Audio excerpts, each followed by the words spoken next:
నీ అంతటా నీకు నలగొట్టుకోవడం చేత కావట్లేదు కదా, అది నీకు సాధన వచ్చిందాక నేను నలగేస్తానే, నేను లొంగదీస్తాగా, ఎందుకంటే నన్ను అడుగుతున్నావు గాను. అది ఈ నల్లగొట్టే ప్రక్రియలో భాగంగానే కొన్నిసార్లు మాయదారి రోగాలు వస్తాయి మనకి. బలహీనతలు అనుమతిస్తాడు, కొన్ని ఇబ్బందులు అనుమతిస్తాడు, కొన్ని సమస్యలు, కొద్ది రోజులు మనం కదలకుండా పడి ఉండే పరిస్థితులు అనుమతిస్తాడు. ఇట్లాంటివన్నీ మనల్ని నలగొట్టుటలో భాగం. ఎందుకు? నలగొట్టబడకపోతే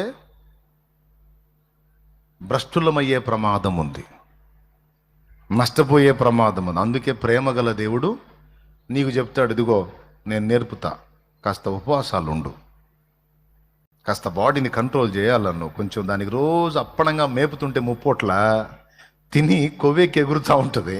దానికి అప్పుడప్పుడు కాస్త ఎండగడుతుంటే అది హెల్తీగా ఉంటుంది, నీ స్పిరిచువల్ లైఫ్ కూడా బాగుంటుంది. నా మాటిని కాస్త ఫాస్టింగ్ ఉండమ్మా అంటాడు.